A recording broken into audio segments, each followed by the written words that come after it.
Don't forget to subscribe, leave a comment, and like the video so you won't miss our true horror stories.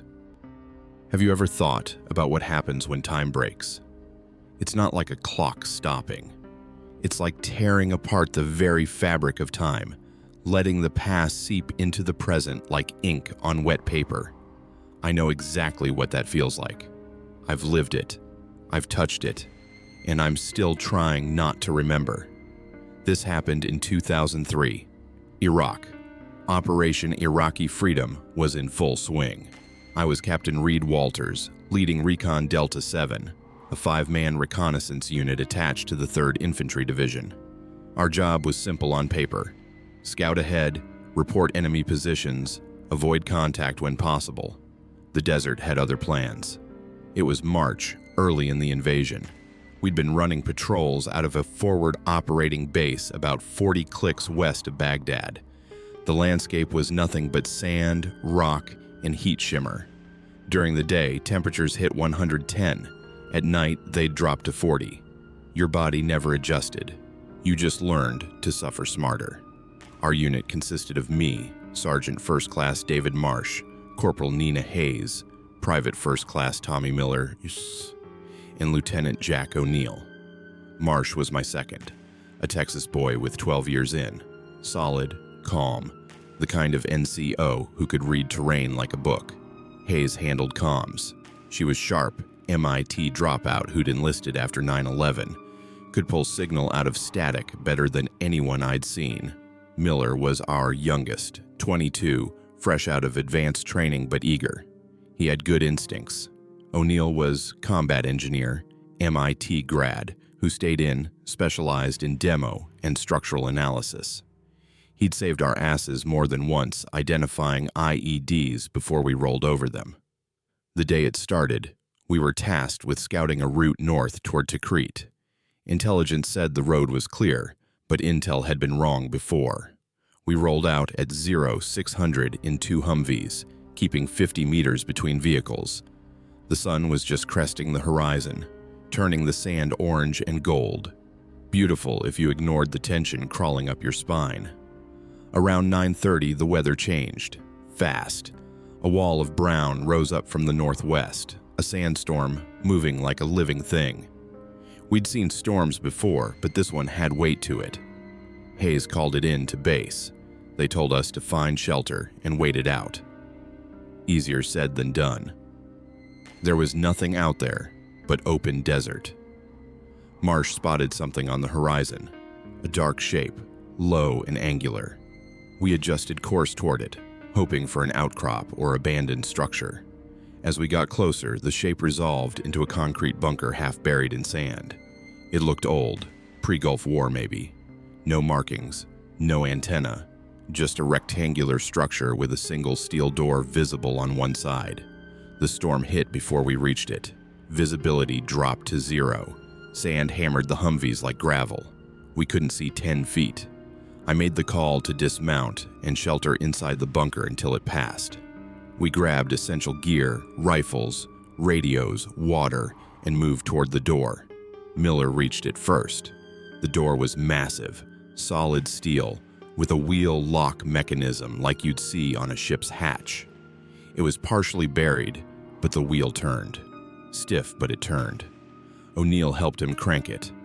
When the seal broke, there was a hiss of escaping air, pressurized. That should have been our first warning.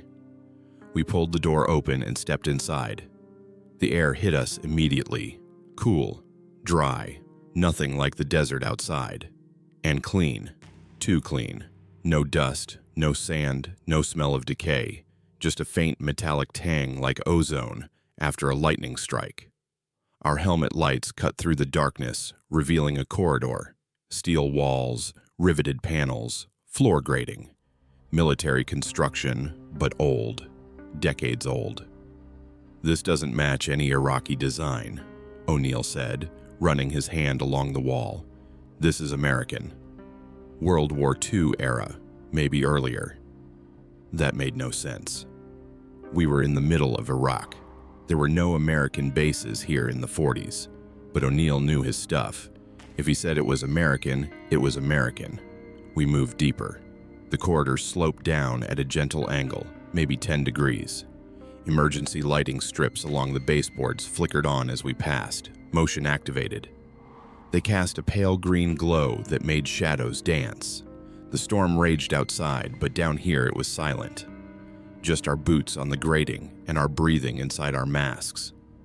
The corridor opened into a larger space, a room maybe 30 feet square, and that's where things got strange. The room was furnished. A wooden desk in one corner, papers stacked neatly. A radio set against the far wall, analog dials, and vacuum tubes, the kind you'd see in old war movies. A cot with a folded blanket, a footlocker, and on the desk, a lantern. Oil-burning brass base, glass chimney. It was lit. The flame burned steady, casting warm light across the room. Miller froze. "Who the hell is down here?" No one answered because we didn't have an answer. The room should have been abandoned for decades, but the lantern was burning. The papers on the desk weren't yellowed.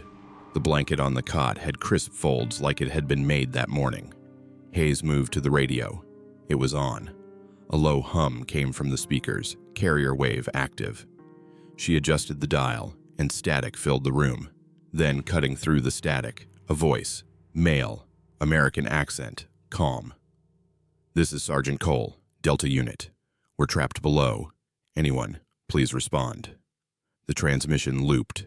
Same words, same tone, over and over. Hayes checked the frequency. 4.7 megahertz, shortwave band, but old. The kind of frequency used in the 1940s. "Check the date on those papers," I told O'Neill. He leafed through the stack. Reports, mission logs, supply requisitions, all dated 1943, all signed by various personnel of something called Operation Deep Sand, a name I'd never heard, an operation that officially didn't exist. Marsh scanned the room with his rifle light. "Cap, you seeing this?" On the wall opposite the radio was a map, hand-drawn, detailed. It showed the region, but not as we knew it.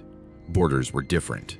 Place names were in English, but some of the locations didn't match modern maps, and in the center, marked with a red X, was our position, the bunker. But the notation beside it read, Site 47, Temporal Anchor, Do Not Breach. Temporal Anchor. I didn't know what that meant. O'Neill did. His face went pale. "We need to leave," he said. "Right now." "Talk to me, Jack." He pointed at the map. Temporal anchor. It's theoretical physics, Einstein stuff.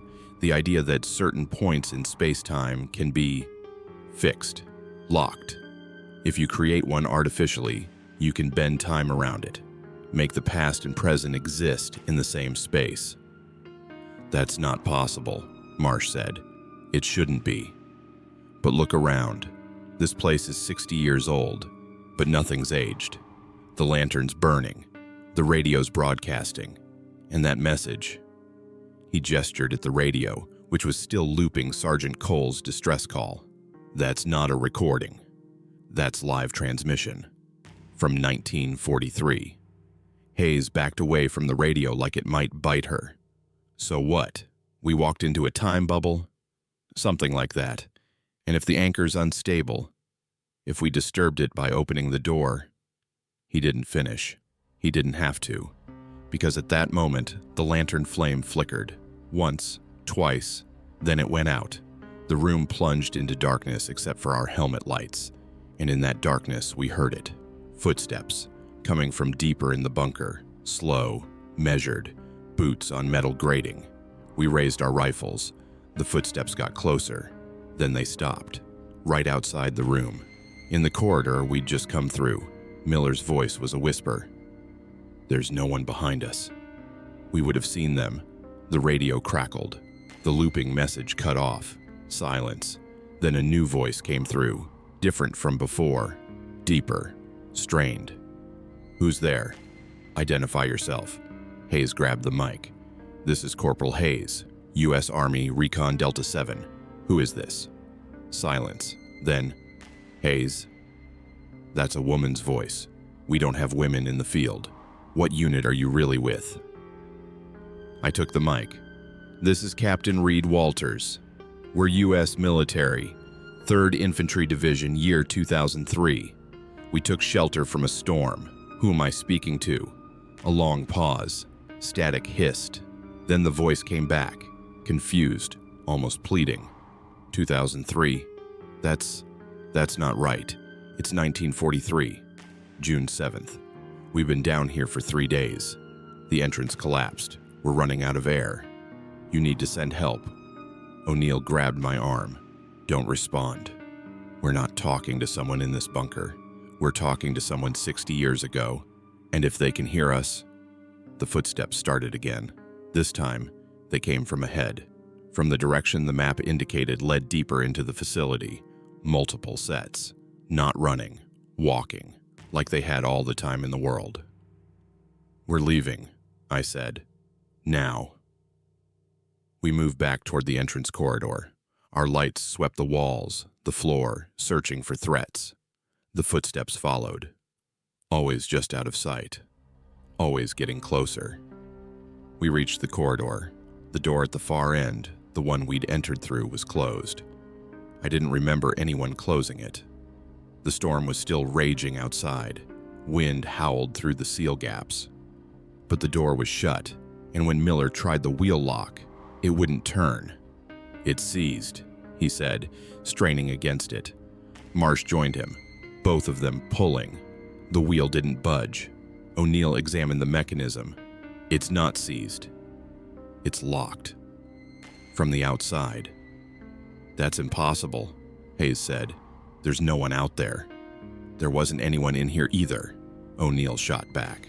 The footsteps stopped. Right behind us. We spun, lights cutting through the dark. The corridor was empty, but at the far end, where it opened into the room we'd just left, shadows moved. Shapes. Human-shaped. Uniforms from another era. They stood in the doorway, backlit by the faint green emergency lights, watching us. One of them stepped forward. His face came into the light. Young, maybe 25. Clean-shaven. American uniform, World War II vintage. Sergeant stripes on his sleeve. His eyes were clear, focused. He looked as real as any of us. "You're not supposed to be here," he said. His voice matched the one on the radio. Sergeant Cole. "Neither are you," I replied. "You're dead. You died 60 years ago." He smiled, sad, tired. Did I? I don't remember dying. I remember the entrance collapsing. I remember the air getting thin. I remember calling for help until my voice gave out. And then... He looked around, confused. Then I was here. Still calling, still waiting. And you're the first ones who answered. Another figure stepped forward. Older, officer's uniform, captain's bars. "We've been trying to leave, but the door won't open. Every time we try, we end up back here, in this room, at this moment, over and over." O'Neill's hand tightened on his rifle. "You're caught in a loop. The anchor keeps you fixed at the moment you died. You're not ghosts. You're echoes. Temporal echoes." "Then help us," Cole said. "Break the anchor. Let us go." "I don't know how," O'Neill admitted. The radio crackled. A new voice, neither Cole's nor the captain's. This one was cold, emotionless. "You shouldn't have come here. The anchor holds more than just us. It holds something else, something we were trying to contain. And you've just given it a way out." The temperature dropped. Fast. Our breath misted. Frost formed on the walls, spreading like cracks in glass. The figures in the doorway flickered, their forms distorting. And behind them, deeper in the room, something moved. Something that wasn't human. Something that had been waiting. The thing that moved in the darkness wasn't trying to hide. It wanted us to see it. Wanted us to understand what we'd stumbled into.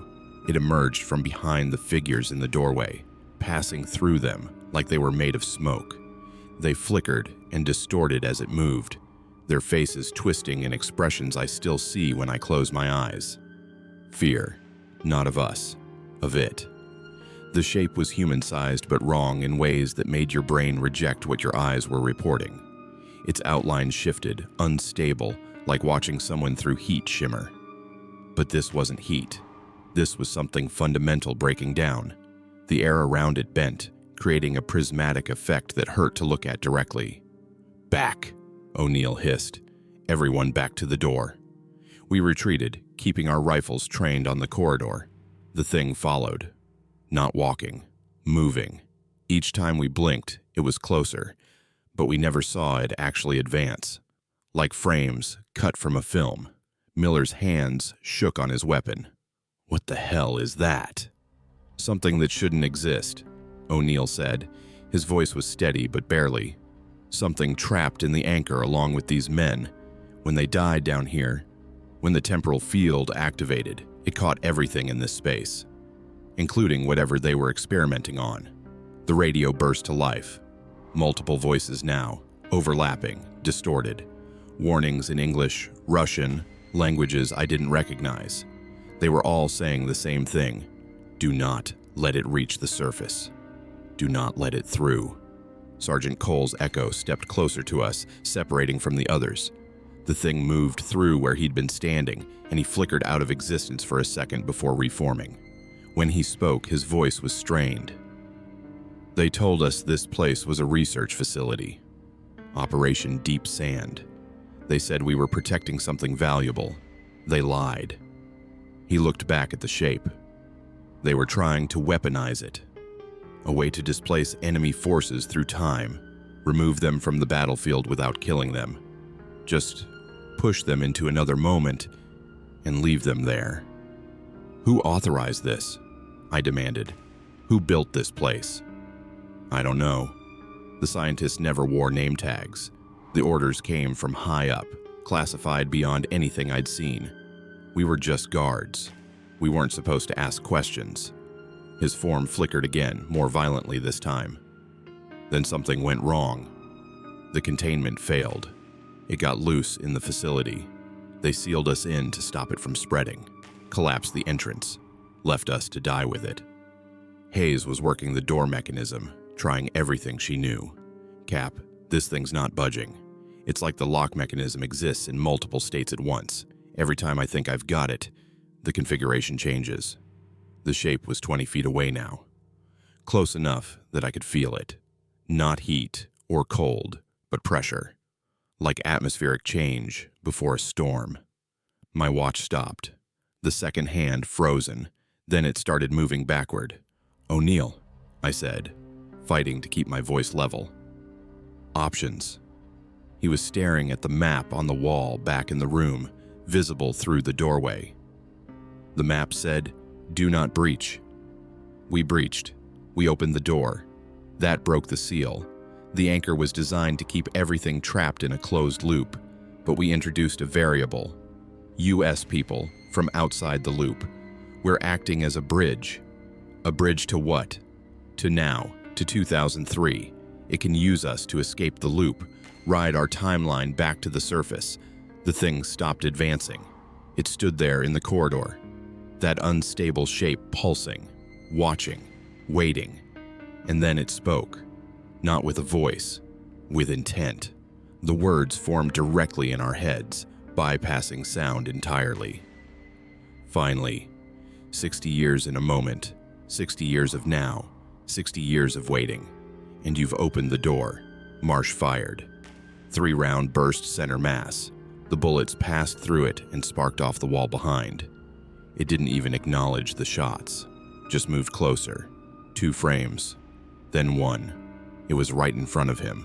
Marsh screamed, not in pain, in temporal shock. I'd seen enough in this place to recognize it. He aged in front of us, hair graying, skin wrinkling, then reversing, getting younger. A child, an infant, then gone, then back. Adult Marsh, standing there, gasping, sweat pouring down his face despite the cold. "Don't let it touch you," he managed. "Don't let it." The thing moved past him toward Hayes at the door. She stumbled backward and I grabbed her, pulling her away. The thing paused. It turned its attention to me. I felt its focus like weight on my chest. Time around me stuttered. I saw myself a second ago raising my rifle. Myself a second from now pulling Hayes away, all existing at once. Then Cole was there, his echo form stepping between us and the thing. No, you've had us for 60 years. That's enough. You're already gone, it responded in our minds. Dead in all timelines but this one. Echoes without substance. You can't stop me. Maybe not, Cole said, but we can slow you down. The other echoes moved forward. The captain, a dozen other soldiers, all in uniforms from 1943, all flickering in and out of visibility. They surrounded the thing. When they touched it, they destabilized, their forms breaking apart like static. But the thing slowed. Its advance stopped. The anchor, Cole shouted at us. Destroy it, break the loop. It's the only way to seal this place again. Where? O'Neill yelled back. Sub-level, below this floor. There's a shaft in the main room, covered by the desk. That's where the anchor mechanism is. We ran, back into the main room while the echoes held the line. The desk was heavy, solid wood, but adrenaline made it light. We shoved it aside, revealing a grating in the floor. Below was darkness and a ladder descending into nothing. Miller went first, his rifle light cutting down into the shaft. It's clear, maybe 20 feet down. We followed. The shaft opened into a smaller chamber. And there it was. The anchor. Not a machine, not exactly. It was a sphere, maybe 3 feet in diameter, suspended in the center of the room by cables that hummed with energy. The surface was mirror smooth, and when you looked at it, you saw reflections that weren't quite right. Yourself, but at different ages, different moments, all existing simultaneously. Around the base of the cables were bodies, real ones, not echoes. Scientists in lab coats from the 40s, their corpses preserved perfectly by the temporal field. They died trying to stabilize it. O'Neill approached the sphere carefully. This is it. The temporal anchor. They must have generated it using some kind of particle acceleration, creating a localized space-time bubble. It's been running for 60 years, powered by... He examined the cables. Christ. It's powered by the temporal differential itself. It's self-sustaining. Can you destroy it? I asked. I can try, but if I'm wrong, if the collapse isn't controlled, it could expand the bubble instead of contracting it. We could end up trapped in the loop with everything else. Above us, we heard screaming. The echoes were losing. The thing was breaking through. Do it, I ordered. O'Neill pulled C4 from his pack. He'd carried it for IEDs, never expecting to use it on something like this. He placed charges at 3 points around the sphere's base, where the cables connected to the floor. His hands were steady, professional, but his eyes were scared. 30-second timer, he said. We need to be at the entrance when this goes off, and we need that door open. Hayes, you got that lock figured out yet? Her voice came through the radio. Working on it, Cap. But that thing's right behind us. We're out of time. We climbed the ladder fast. The room above was chaos. The thing had broken through the echo line. Cole and the others were scattered, their forms barely holding together. Marsh and Miller had Hayes at the door, laying down suppressing fire that did nothing but waste ammunition. I made a decision, the kind you don't think about because thinking takes time you don't have. Hayes, stop working the lock. Everyone, get to the sub-level shaft, now. But Cap, that's an order. Move. They moved. Down the ladder into the chamber with the sphere and the bodies and the humming cables. O'Neill's charges were ticking down. 20 seconds. I stayed at the top. The thing turned its attention to me. Full focus. Time around me stretched and compressed. I saw my daughter's face, 10 years in the future reading a letter I hadn't written yet. I saw my father's funeral, 10 years in the past, my younger self standing at his grave. I saw the moment of my death and the moment of my birth and everything between. You can't keep it closed forever. it said in my head. Eventually, someone will open the door again, and I'll be waiting. Then I'll make sure they don't, I said. I ran for the shaft, jumped, grabbed the ladder halfway down and slid the rest. The charges detonated above. The explosion was wrong. Sound came after light, which came after the shockwave. Time was fragmenting. The sphere cracked. Energy poured out, visible as twisted light. The room temperature dropped to absolute zero for a split second, then spiked to furnace heat. The cable snapped, whipping through the air. One caught O'Neill across the chest, threw him against the wall. He went down hard. The sphere collapsed inward, pulling everything toward it. Air, light, sound, time itself. The bodies of the dead scientists disintegrated, pulled into the vortex. The echoes above screamed as they were torn apart and absorbed. And then, silence. The sphere was gone. In its place was a smooth depression in the floor, glass-like, sealed. The temporal field had collapsed, taking everything caught in it and compressing it down to nothing. The anchor was broken. We pulled O'Neill to his feet. Broken ribs, maybe internal bleeding, but alive. The ladder was intact. We climbed back to the main level. The room was empty. No desk, no radio, no echoes. Just bare walls and dust. 60 years of dust, all settling at once. The entrance door stood open. The storm outside had passed. Sunlight streamed through, warm and real and present. We staggered out into air that tasted like sand and freedom. Our Humvees were still there, buried under fresh drifts, but intact. We dug them out in silence. Nobody spoke. What do you say after something like that? As we pulled away from the bunker, I looked back. The entrance was collapsing, sand sliding into the void. 30 seconds later, there was nothing but smooth desert, like it had never been there at all. We drove back to base, reported that we'd sheltered from the storm in a partially collapsed structure, then continued mission once weather cleared. Nobody questioned it.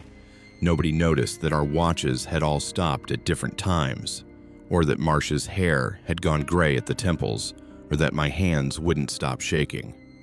O'Neill ended up in medical for 3 days. Fractured ribs, they said, probably from the storm. He didn't correct them. That should have been the end of it. We destroyed the anchor, sealed the breach. But I'm telling you this now because it wasn't the end, not completely, as 3 weeks after we got back, Miller started having problems with time. He'd be in the middle of a conversation and suddenly freeze. His eyes would go distant, unfocused. When he came back, he'd insist only a second had passed. But we'd watched him stand there motionless for 5 minutes. 10 minutes. Once, nearly an hour. Medical couldn't find anything wrong. No seizures, no neurological anomalies, no signs of TBI. They chalked it up to combat stress and recommended he see behavioral health. Miller refused, said he was fine, said it was just fatigue catching up to him. But I knew better. We all did. Something from that bunker had followed us out. Hayes started experiencing it too. She'd be working on equipment, then look up and swear she'd lost hours. Her watch would show 1400, but everyone else's showed 1800. She'd check her phone, the wall clock, other people's watches. They all matched. Hers didn't. She went through 3 watches in 2 weeks. They'd all stop, reset, or run backward. Marsh had it worst. The gray in his hair wasn't going away, wasn't spreading either.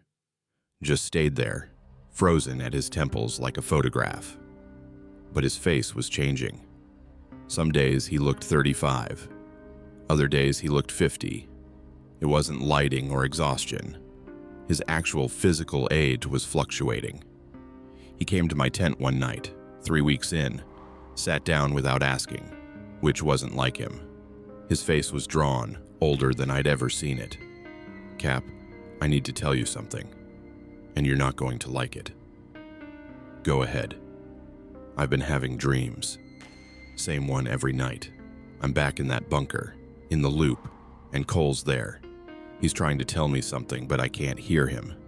Then the thing shows up, the entity, and it looks at me, and it says, "You took something that doesn't belong to you."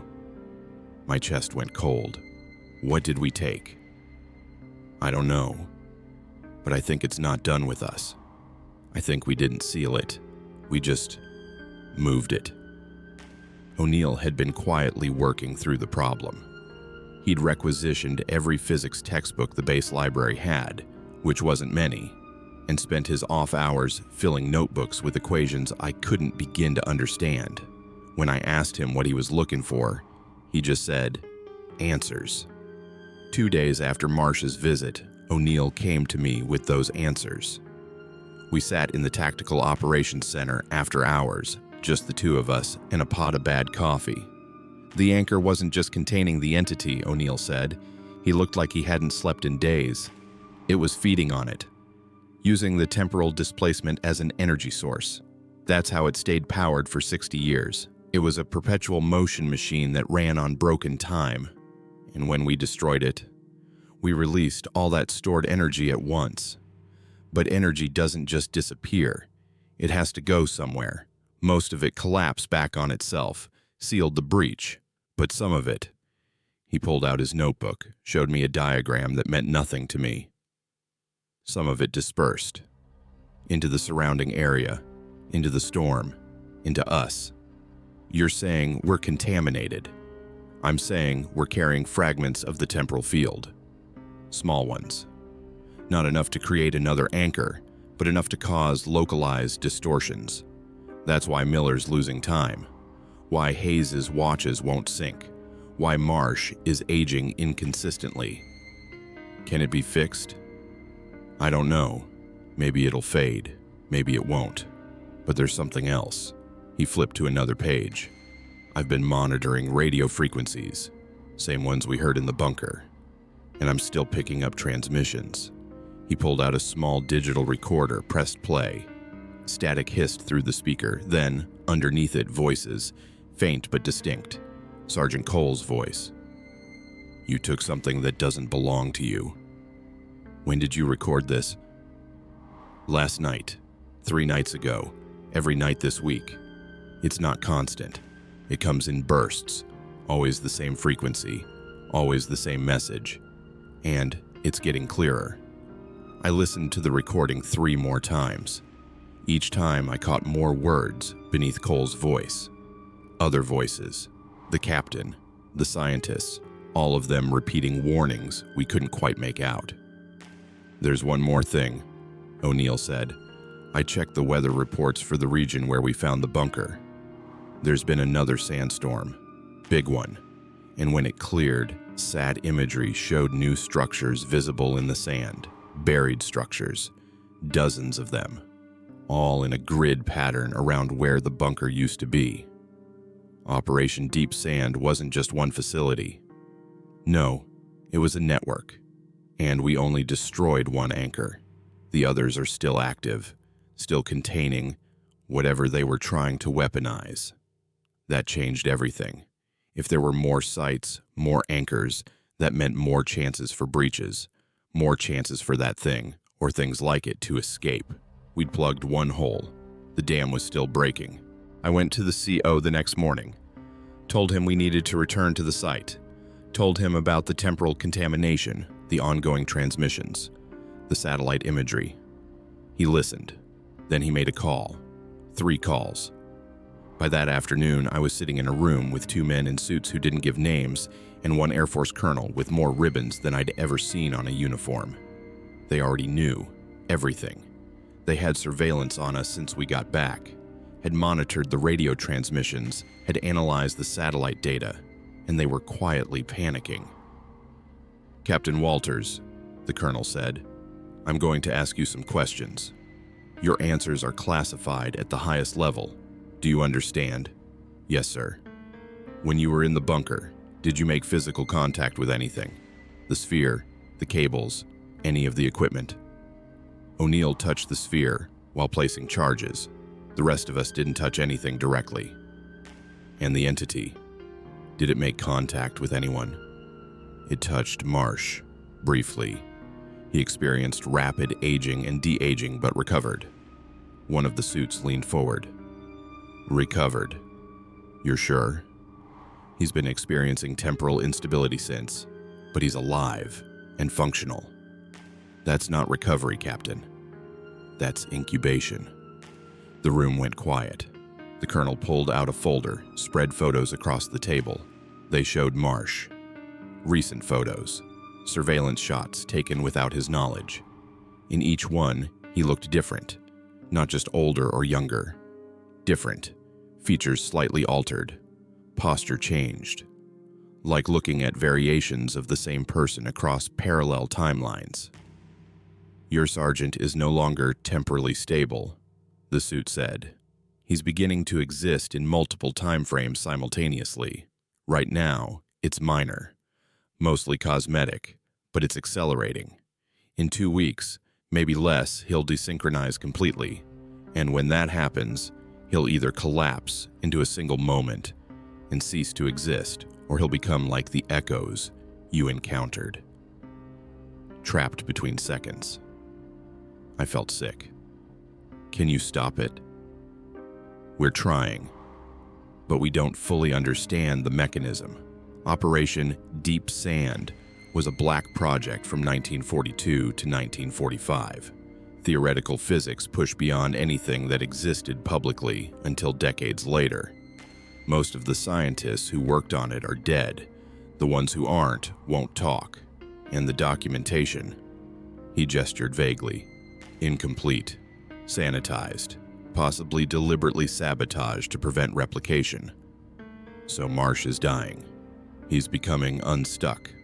There's a difference, but yes, from a practical standpoint, we're losing him. The colonel spoke again. There's something else you need to understand, Captain. The entity you encountered. We don't think it was created by the experiment. We think it was discovered, pulled from somewhere else. Another time, maybe, or another version of time. The scientists thought they could control it, use it as a weapon. They were wrong. How many sites are there? I asked. 47. Site 47 was yours, the last one built before the project was shut down. The others are scattered across what was Allied territory in World War II, North Africa, Italy, Pacific Islands, all buried, all theoretically sealed. Theoretically, we've lost contact with monitoring stations at 4 other sites in the last month. No signals, no check-ins. We're sending teams to investigate. But after what happened at Site 47, we're proceeding carefully. One of the suits pulled out another folder. We're assembling a task force. People who've had direct contact with temporal anomalies and survived. People who understand what they're dealing with. Your team is uniquely qualified.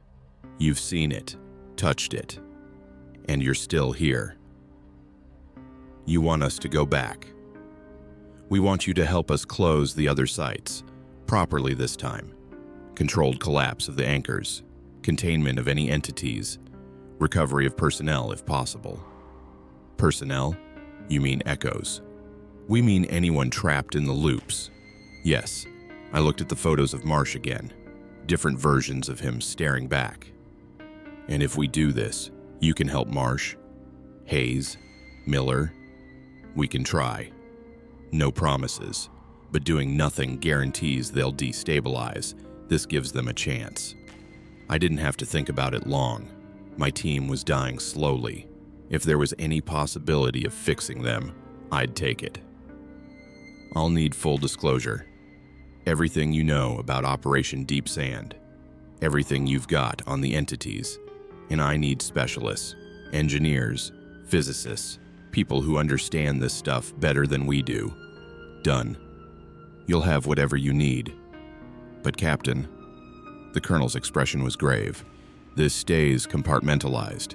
Your families, your friends, they can't know. Ever. If this gets out, if people learn what's buried under their feet, the panic alone would be catastrophic. Understood. We shook on it. And just like that, I signed my team up for something that would define the rest of our lives. The task force assembled within a week. 12 people total. My 5-person team, 3 physicists from national labs, 2 archaeologists who specialized in World War II installations, a linguist, and 1 other military unit that had encountered something similar in the Pacific. They briefed us for 3 days straight, showed us documents from Operation Deep Sand, equations, photographs of the original scientists, maps of all 47 sites, and recordings, audio logs from experiments that went wrong. The entities weren't all the same. Some were almost passive, content to remain in their loops. Others were aggressive, actively trying to breach containment. Site 47 had been moderate. Some of the others were worse. Site 12 in Tunisia had killed its entire garrison in 1943. The anchor there was still active, still looping the moment of their deaths. Sat imagery showed thermal signatures moving in patterns around the buried facility. The same patterns, every day, for 60 years. Site 23 in the Philippines had gone quiet in 1944 during a Japanese offensive. When Allied forces retook the island, they found the bunker sealed from the inside. They never opened it. It was still sealed now. And Site 1, the first facility built, the prototype, was in New Mexico, near where they'd later test the atomic bomb. The scientists from Deep Sand had gone on to work on that project. Some people thought that wasn't a coincidence. We started training, temporal breach protocols, how to recognize loop boundaries, how to interact with echoes without destabilizing them, how to place charges that would collapse an anchor without expanding the temporal field. Marsh's condition worsened. He started losing minutes instead of looking different. He'd be in the briefing room, then suddenly he'd be outside, with no memory of walking there. We had to buddy system him constantly. Hayes worked with the physicists, trying to understand the radio transmissions. They were definitely coming from the sites. But they weren't just random. They were coordinated. Like the sites were talking to each other. "It's a network," she explained one night over the tactical maps. "Each anchor is a node. They're maintaining some kind of connection through temporal space. And now that 47's collapsed, the network's adjusting, compensating. Compensating how? By redistributing the load. The entities trapped in 47 got sealed, but the energy that was containing them had to go somewhere. It's being absorbed by the nearest intact sites, which means those anchors are now under more strain. They're closer to breaching. That moved our timeline up. We couldn't wait for more training, more prep. We had to move now. Site 31 was chosen as our first target. North Africa, Libya, buried under sand dunes in the middle of nowhere. Intel said it was low risk, small facility, minimal entity activity, anchor still stable. Intel was wrong. Site 31 was supposed to be routine. That's what they told us in the briefing. Small facility, minimal entity presence, anchor reading stable. We'd go in, collapse it clean, get out.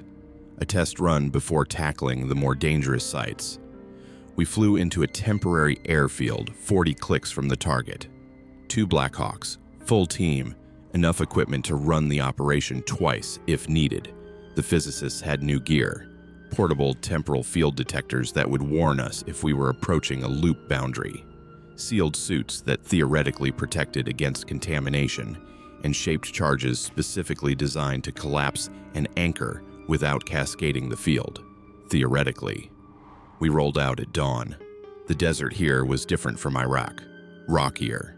The sand was finer, almost powder. It got into everything. Dr. Sarah Chen, lead physicist, kept checking her instruments every 5 minutes. She was nervous. We all were. The site location was marked by GPS coordinates and nothing else. No structures visible above ground. According to the maps from Deep Sand files, the bunker entrance was buried under 15 feet of sand. We brought ground-penetrating radar to confirm.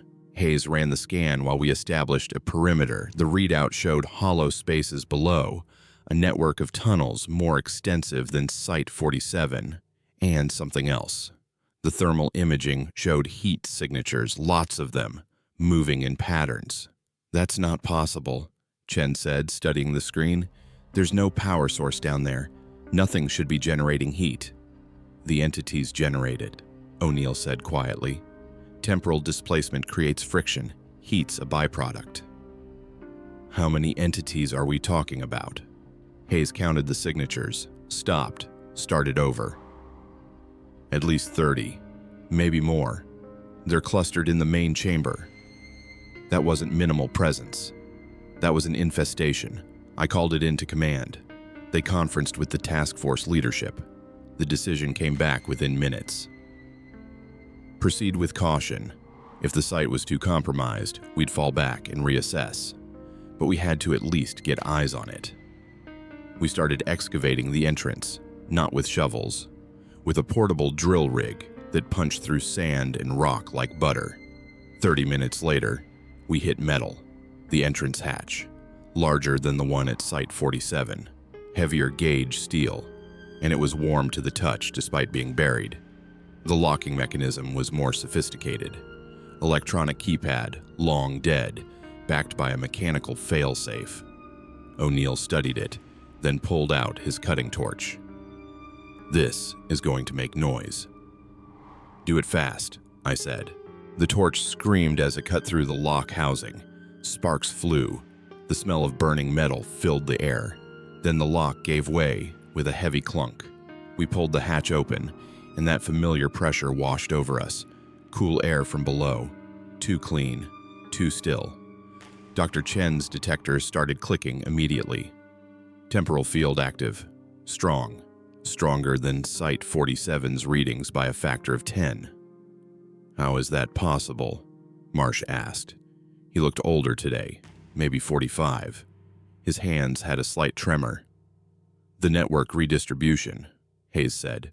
When 47 collapsed, this site absorbed some of its load, the anchors under more strain, which meant it was closer to breaking, which meant we had less time. We descended in 2 teams, me, Marsh, Miller, and Chen in the first group, O'Neill, Hayes, and Dr. James Kovich, the second physicist, in the rear. The third physicist, Dr. Alan Torres, stayed topside with our security detail to monitor communications. The entrance shaft went down 40 feet, much deeper than Site 47. The ladder rungs were slick with condensation that shouldn't exist in a desert. Emergency lights flickered on as we passed, same motion-activated system as before. The walls were lined with something that looked like lead shielding. Radiation containment, Chen noted. They were worried about more than just temporal breaches. The shaft opened into a corridor, wider than 47's. The ceiling was high enough to stand upright, and the walls were covered in writing, equations, diagrams, notes scrawled in multiple languages, English, Russian, German, all mixed together. Warnings scratched deep into the metal. Do not proceed. Abandon hope. They are not what they seem.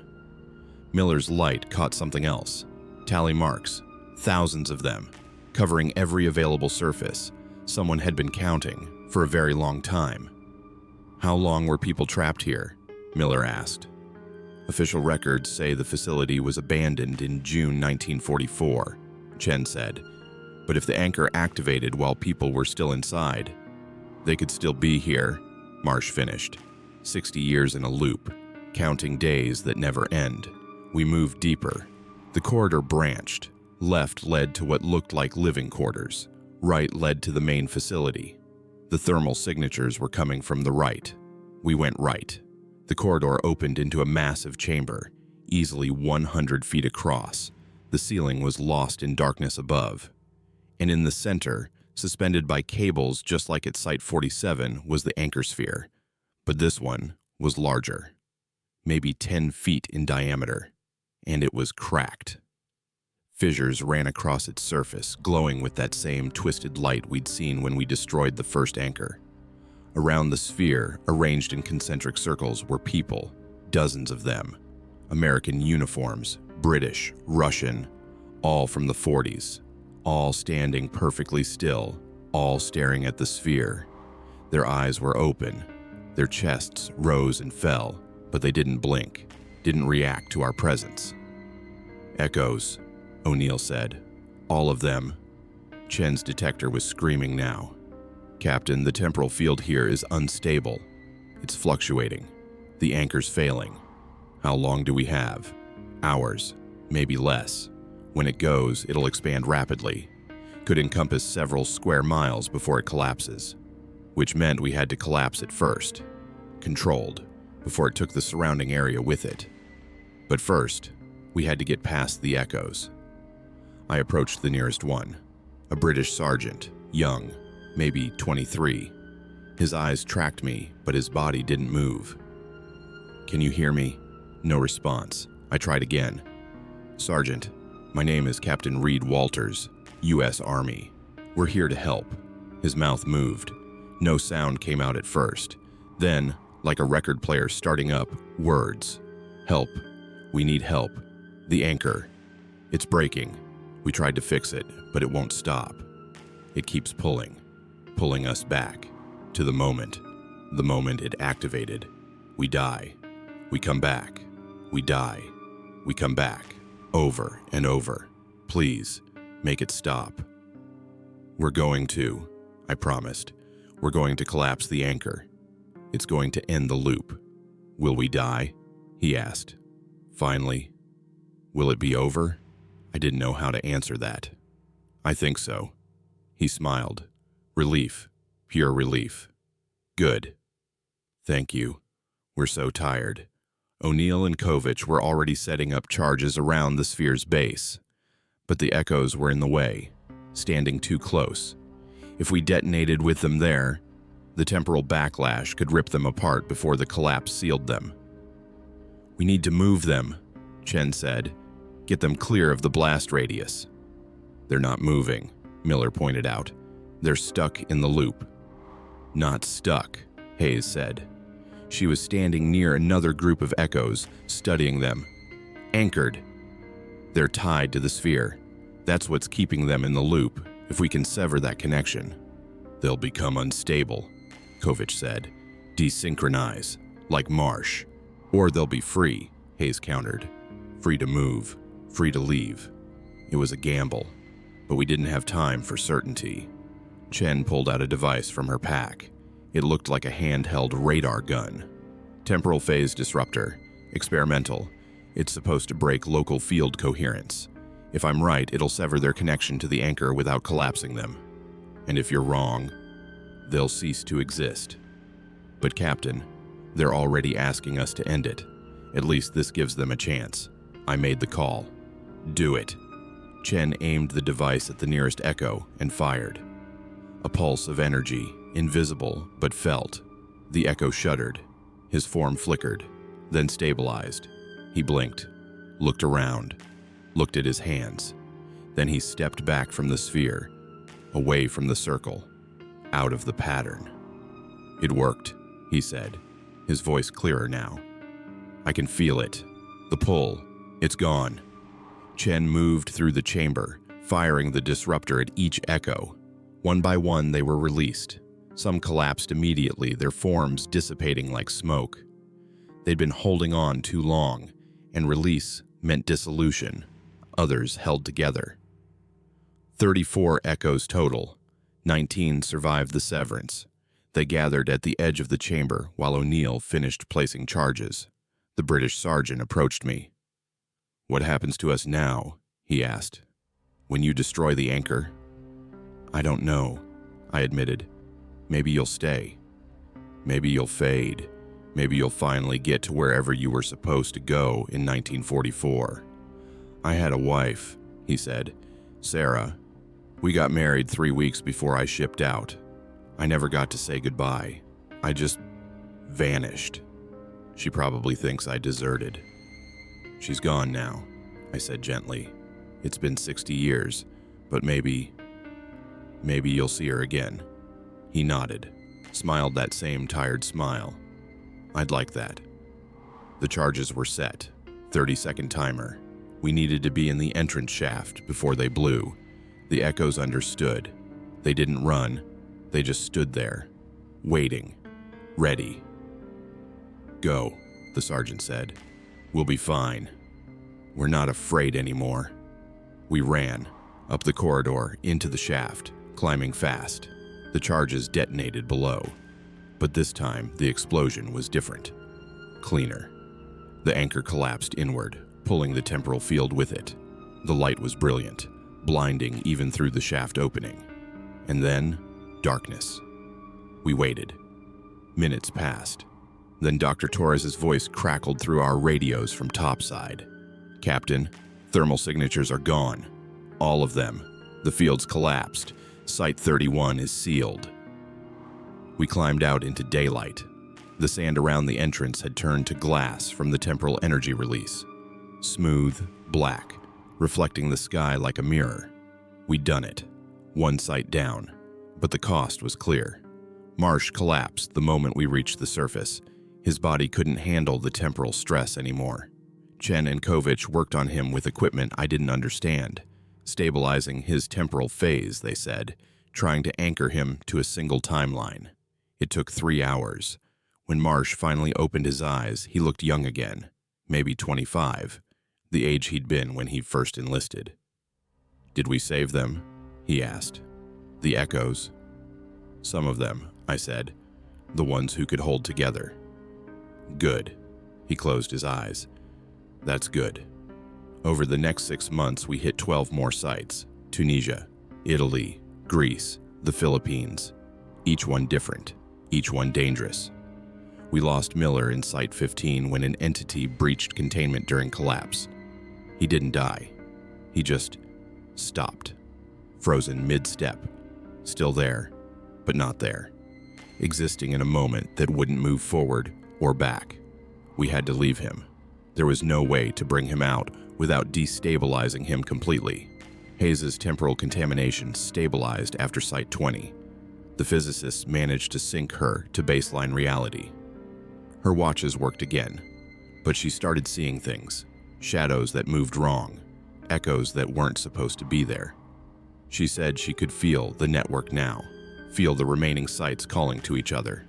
Marsh's condition never fully resolved. He aged and de-aged in cycles. Some days he was 25, some days he was 60. We learned to live with it. He did too. He said it was better than being stuck in one moment forever, like the echoes. O'Neill became obsessed with understanding the network. He filled hundreds of notebooks with theories. He believed the sites weren't just connected, they were part of something larger. A weapon maybe, or a door. Something the scientists from Deep Sand were trying to build or open, and Operation Deep Sand was shut down before they succeeded.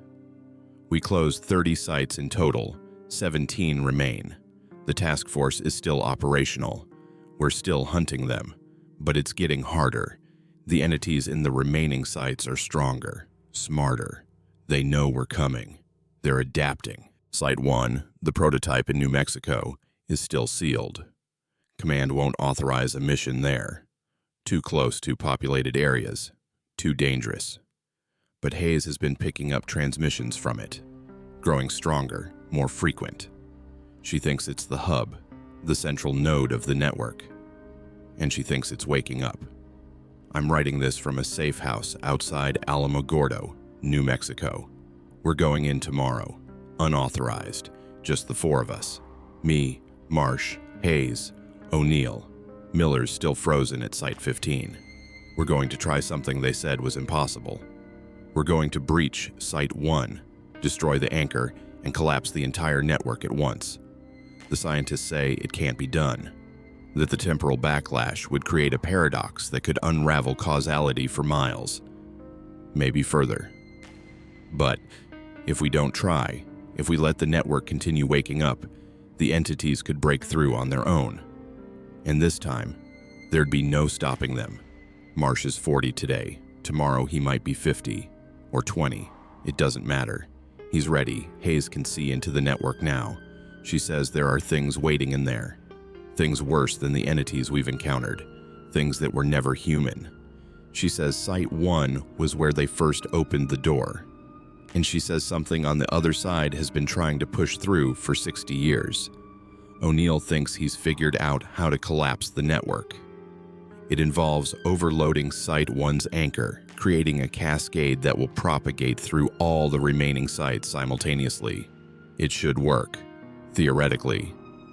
We all know what theoretically means by now. If you're reading this, it means I didn't make it back, or none of us did. Or maybe we succeeded and time rewrote itself and none of this ever happened. I don't know. That's the thing about temporal mechanics. Causality gets fuzzy. But I need you to know something. If you ever find yourself in the desert and you see a structure that shouldn't be there, a door buried in sand, an entrance that's not on any map, don't open it. Don't go in. Leave it sealed. Leave it buried. Because some doors were closed for a reason. And some things are better left trapped in moments that never end. Sergeant Cole understood that. The echoes at Site 31 understood it. They'd rather be frozen forever than let what they were guarding escape. We're going to honor that. We're going to make sure it stays buried. Or we're going to die trying. The sun's setting now. New Mexico desert turns gold and red at dusk. Beautiful in a way Iraq never was. Hayes says she can feel the anchor from here. 20 miles away and she can feel it pulling. The network's active. It knows we're coming. Tomorrow morning we breach Site 1. Wish us luck. Or don't. Maybe luck won't matter when you're breaking time itself. Captain Reed Walters, signing off. If we don't make it back, tell them we tried. Tell them we understood the cost. And tell them to keep the other sites sealed. Whatever it takes. Some prisons need to last forever. Final entry, recovered from Captain Walters' personal effects. Date, redacted. We made it back. Barely. Site 1 is collapsed. The network is down. All 17 remaining sites went dark simultaneously when we destroyed the central anchor. The entities are sealed. Maybe forever. Maybe just until someone else stumbles onto one of the sites and opens it again. Marsh didn't make it. He desynchronized completely during the collapse. One moment he was there. The next, he was everywhere and nowhere. Every age he'd ever been, all existing at once, then compressing down to nothing. O'Neill said he didn't feel pain, just confusion, then peace. Hayes lost her ability to see the network. The temporal sensitivity burned out when the cascade hit. She says it's like going deaf after hearing music your whole life. The silence is deafening. O'Neill survived physically but won't talk anymore.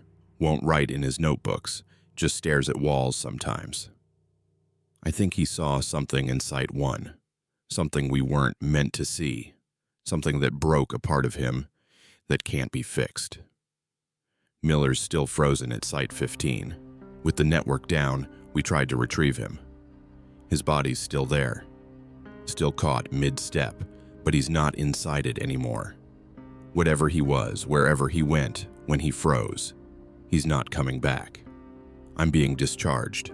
Medical retirement. Temporal contamination too severe for continued service. My watch runs backward half the time. My reflection in mirrors sometimes shows me at different ages, and I have dreams where I'm standing in that bunker at Site 1, watching the central anchor crack open, seeing what came through before we sealed it. They're classifying everything. Operation Deep Sand never existed. The task force never existed.